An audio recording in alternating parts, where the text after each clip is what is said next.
Welcome back to Long COVID Doctor, an educational series for long COVID sufferers.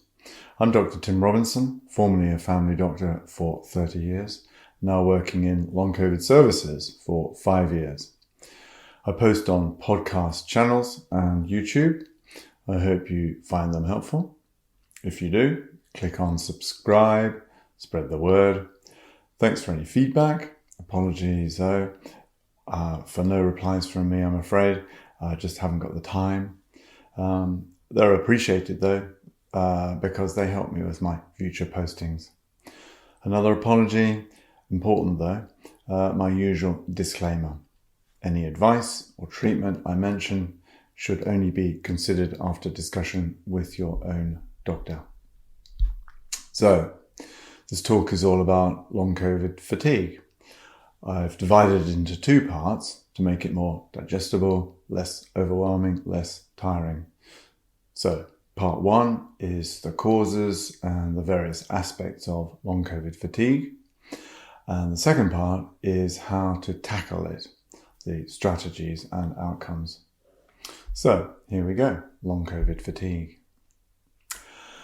Fatigue in long COVID is indeed the commonest symptom of long COVID. Basically, the fatigue that you get with the acute illness then shifts into the long COVID form, the long COVID fatigue. But before going down that avenue, let's be sure of what we're doing and be sure that the fatigue you've got is due to your long COVID. We mustn't be long COVID blind, meaning or because you've got a new symptom and you've also had COVID and hence long COVID, it doesn't mean that we can actually necessarily attribute that symptom to long COVID. So any new symptom, obviously, you do the sensible thing, you go to a GP. GP will talk to you, examine you, probably take blood tests, looking for other diagnoses that might explain this new symptom that you've got. The GP will also be looking for red flags, those symptoms or signs that suggest anything more sinister, more serious, such as weight loss, for example. Is that due to long COVID or is it due to perhaps perished thought, say cancer? Are your symptoms suggestive of diabetes or sort of an endocrine hormonal problem like Addison's disease leading to fatigue?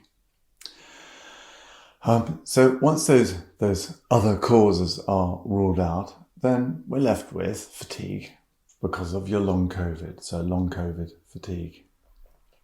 What next? So long COVID fatigue, what does it feel like? What's it like living with it? What does it mean? What effect does it have on you? So patients describe all sorts of things like just feeling tired or shattered or exhausted or washed out or drained. It's not like a normal type of fatigue.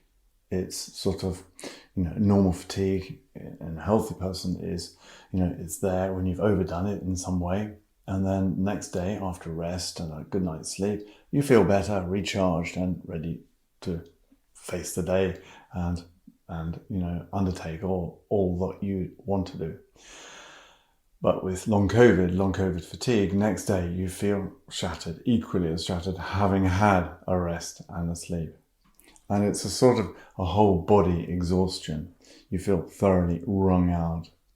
And your legs feel weak and feeble and sort of jelly-like. And you've woken up, you drag yourself out of bed and, you just feel that the energy levels are nil. So when do you get fatigue?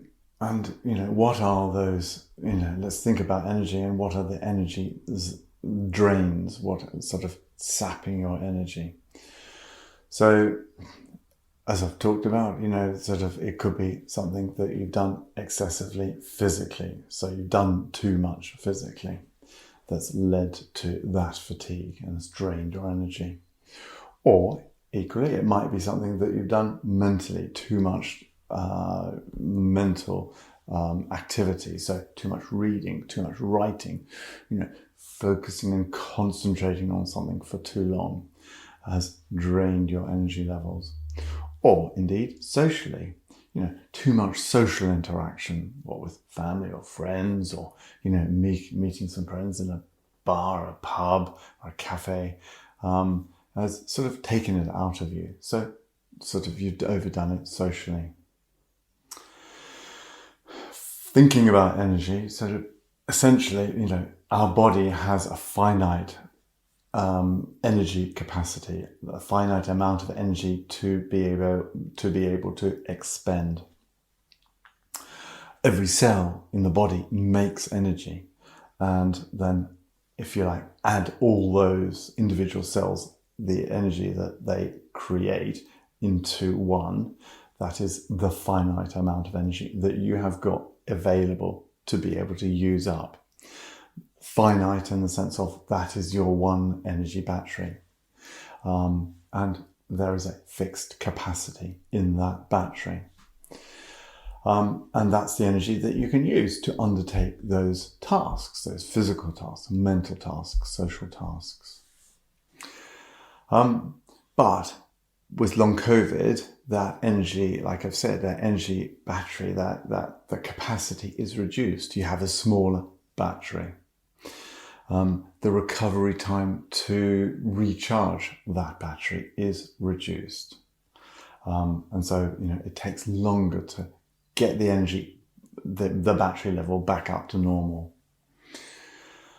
Which is a problem, isn't it? Because in a way, it's human nature. We see ourselves, we've got a task ahead of us, physical, mental, or social. You've got a task and you just want to get it done. You ignore the signals that, your energy levels are lower than normal, and you tend to overdo it. And this leads to a worsening state of your energy. And it takes, therefore, longer to get over that energy deficit, longer to recharge. And the fatigue, therefore, lasts longer. So what you've done is, in a way, you've boomed, you've actually, pushed and tackled a problem, but you've then busted because you've sort of overdone it. You've burnt yourself out. You've crashed. We call this the boom and bust cycle. So boom and busting results in two things. One is post-exertional malaise, and the other is post-exertional symptom exacerbation. So post-exertional malaise is, if with prolonged fatigue after exerting yourself, post-exertion malaise, unwell, below par. And so then that is, as I've said, is called post-exertional malaise. And that can last sort of a couple of days, maybe even a week. Some people get it even for longer than that, having done something excessively. And it can come on the next day, or can come on 2 or 3, 4 days later. And you can sort of chart it back to overdoing it on a specific day. That's post-exertional malaise.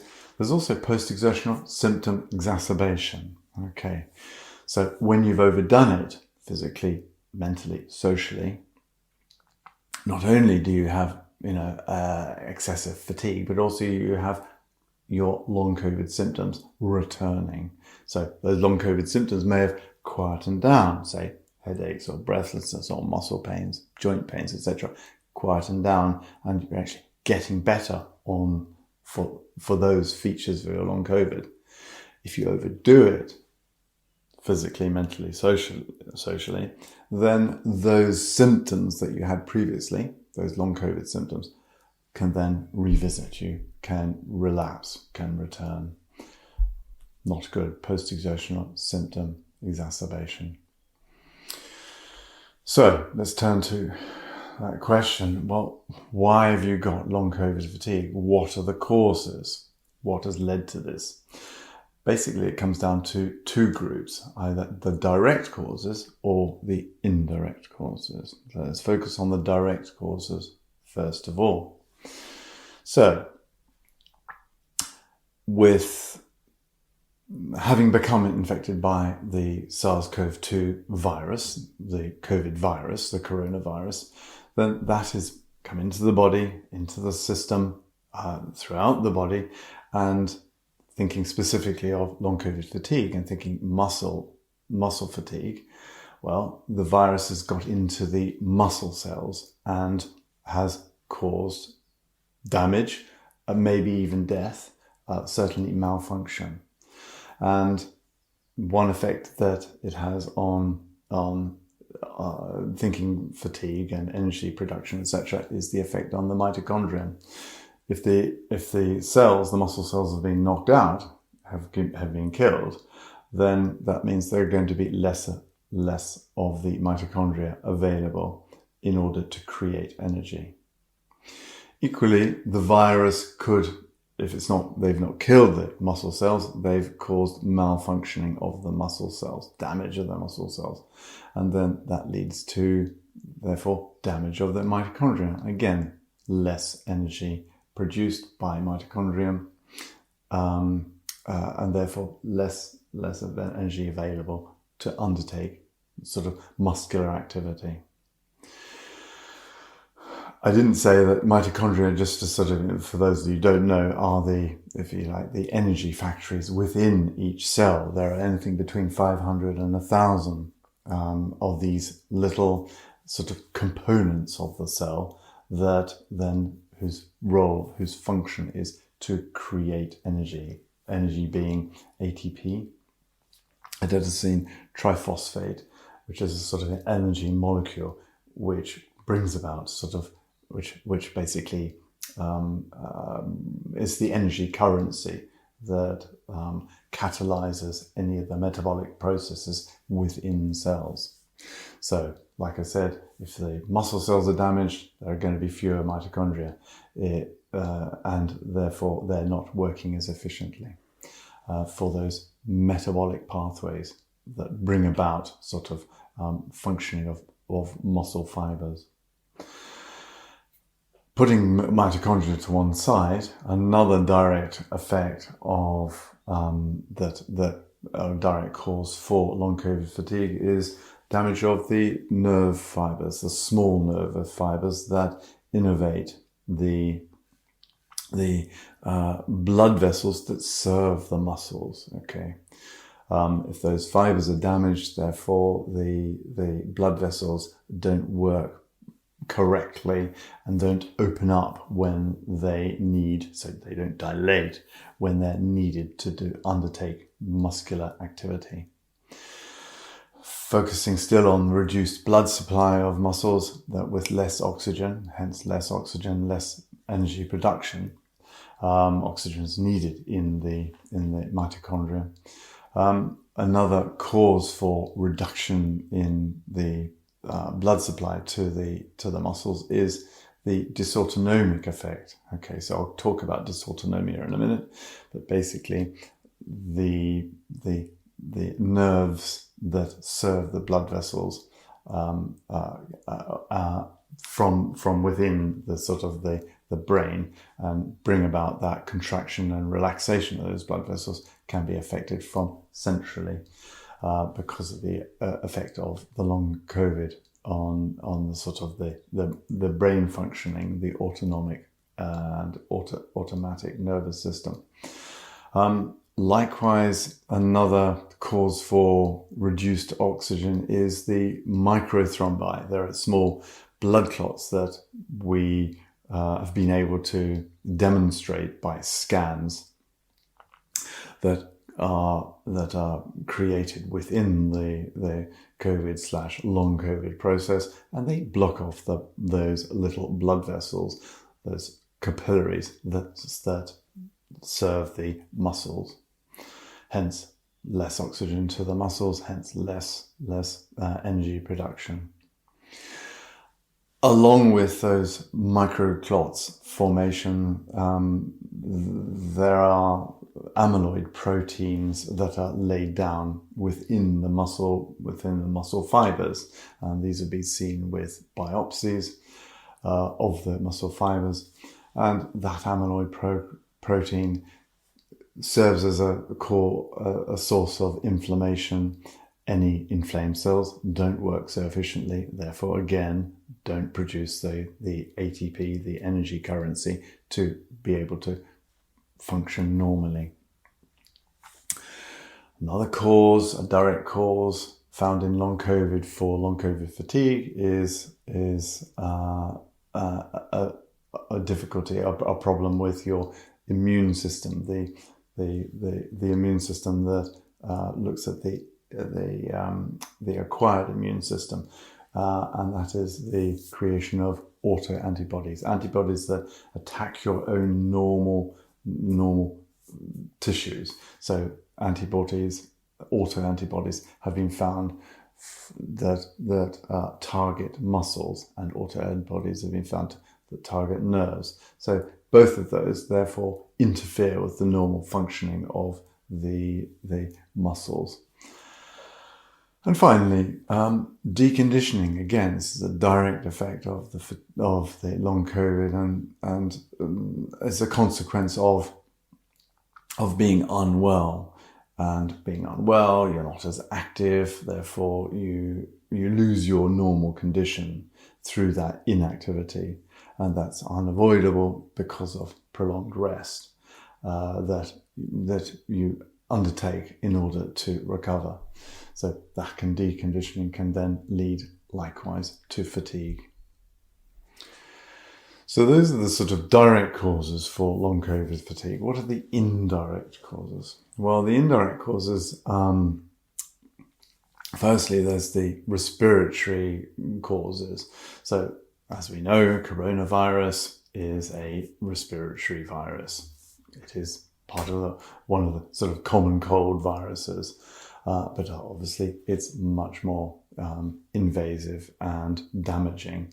But one of the areas, being a cold virus, it's inhaled, and then it can have its effect on the respiratory system. So the lung pockets, the air sacs, the alveoli in the lungs can be affected. The lining of the lungs, or the small blood vessels on the outside of the lungs that then take the oxygen away, or indeed the sort of the mucus that can and the inflammatory fluids, the exudates, that then accumulate within the alveoli. All these, if you like, create a barrier between the actual airspace in the air sac to the blood, to the bloodstream. The oxygen then finds it difficult. It finds it difficult to actually get across the wall and into the bloodstream. So that is an indirect cause of the fatigue that you can feel in long COVID. I talked previously about the inflammation that it can be set up in specifically in those muscle cells, but inflammation generally actually leads to sort of poor tissue function overall, and then that contributes to and results in fatigue. I use the word dysautonomia, that is dysfunctional autonomic nervous system. The autonomic nervous system is the automatic nervous system that you actually don't have to think about. It's this nervous system that controls things like pulse and blood pressure and temperature regulation. Dysautonomia is very common in long COVID, and part of dysautonomia, this imbalance of the sympathetic nervous system with the parasympathetic nervous system, the flight or fight nervous system, the rest and digest nervous system. Imbalance of those two nervous systems, i.e. dysautonomia, leads to fatigue. Turning now to the brain, then the brain can be affected, and usually is affected, with the acute COVID infection, and then that effect continues, perpetuates within the long COVID phase and the long COVID illness. And one of the areas that is affected is the area that in the brainstem in which there is a sort of what's known as the sickness behavior response, and that is a sort of, if you like, a brainstem insult. When you get flu, you feel unwell, don't you? General malaise. You have, the symptoms like headache and temperature, rigors coming and going, but you just feel unwell and you don't want to do anything, and you just feel, sluggish, etc. That is a sickness behavior response that any viral illness can create, but usually more severe viral illnesses such as flu. And the same goes for the SARS-CoV-2 virus. That can result in this sickness behavior response. As I say, it's due to an insult or damage of the brainstem. Still sticking with the brain, then there's the sleep disturbance that, as many of you, most of you probably know, is very common in long COVID. Most people have some degree of sleep disturbance. Most people with long COVID have some degree of sleep disturbance. And there are lots of reasons for this. There's something called the HPA disruption. That's the hypothalamo-pituitary adrenal disruption. There's disruption of the limbic system. That's the sort of, if you like, the emotions and the memory system within the brain. There's disruption of the functioning of the pineal gland, which releases melatonin, should release melatonin, the naturally occurring sleep hormone that helps us get to sleep. So any of those things can be disrupted in long COVID. All of them will sort of result in sleep disturbance. And if you have a poor night's sleep, if your sleep is disturbed, poor night's sleep, you're not refreshed. Therefore, that leads to and adds to all the other causes for the fatigue. Shifting from the nervous system and the brain down to the gut now. So, many research studies have demonstrated this problem of gut dysbiosis. So microbiota, the naturally occurring microbes, bacteria, friendly bacteria, in inverted commas, friendly bacteria in our large intestines, that normal, healthy, friendly balance of those bacteria is disturbed in long COVID. This is not good news. Because they are very important for many functions. They have an extremely important role in supporting the immune system. The majority of the immune system is actually along the length of the bowel. And so, if the gut bacteria, the microbiota, is disturbed, it means that the immune system is not being properly supported. So therefore, the immune system is not so good. And as we know, in long COVID, the immune system is key to many of the things that go wrong and results in all the symptoms of long COVID. Other problems that arise because of gut dysbiosis are the fact that conversion of short-chain fatty acids from some food materials that have not been digested and find themselves in the large colon are not digested by the microbiota like they should do. So therefore, the sugars derived from the short-chain fatty acids are not available for the cells that line the large intestine, and then therefore the large intestine becomes a bit leaky, then allows toxins from the intestine to get into the circulation, further enhancing the general inflammatory processes in the body.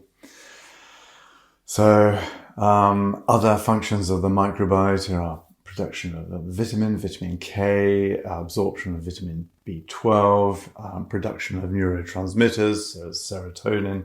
I mentioned that earlier on, the happy neurotransmitter that stops us getting depressed. It's produced in the large intestine and it's absorbed into the circulation, and then it's concentrated in the brain. Likewise, GABA, likewise, dopamine. These are neurotransmitters that are produced in the lumen of the large intestine. So if you haven't got a healthy microbiota, if your friendly bacteria are not so friendly, it means all those functions are not working efficiently. That means they will all contribute to your long COVID fatigue. And finally, again, thinking about this long COVID fatigue, what about the effects of long COVID on the mental health? So it's understandable, having gone through what you've gone through, the impact of long COVID on your everyday life, your lifestyle, the things that have been taken from you, the effects it had on your interactions, the family dynamics and with friends, and not being able to do all those things that that make up your normal life and bring you pleasure and job, for example, as well as the effect on your sort of the vocational side, and not being able to work, so therefore not bringing in the money, problems with the mortgage, so all that obviously has a massive impact on your stress levels, on anxiety, mood changes. Some people develop sort of anxiety and depression even.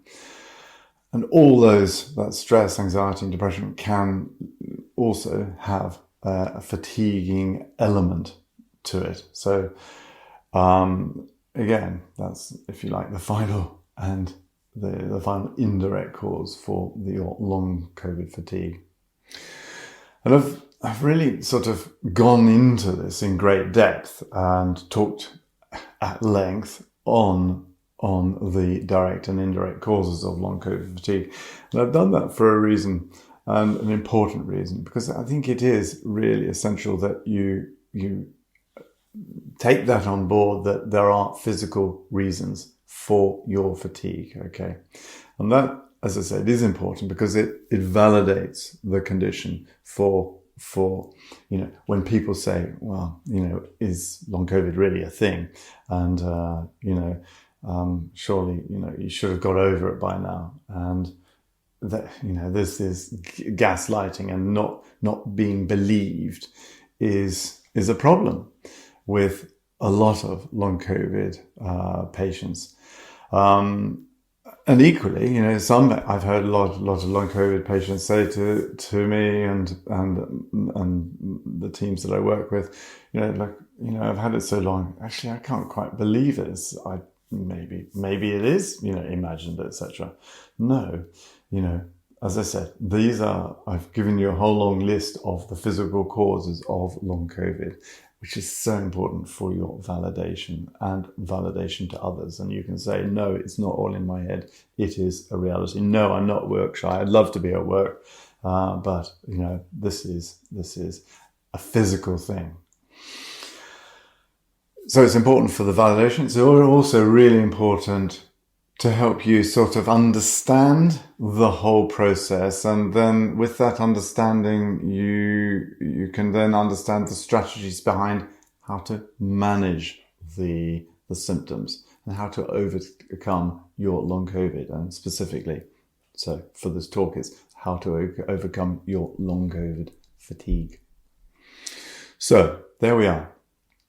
That's the first part of my talk on long COVID fatigue, the various causes and aspects of that long COVID fatigue. So in part 2, I'll talk about how to tackle it, the strategies and the outcomes. So see you there.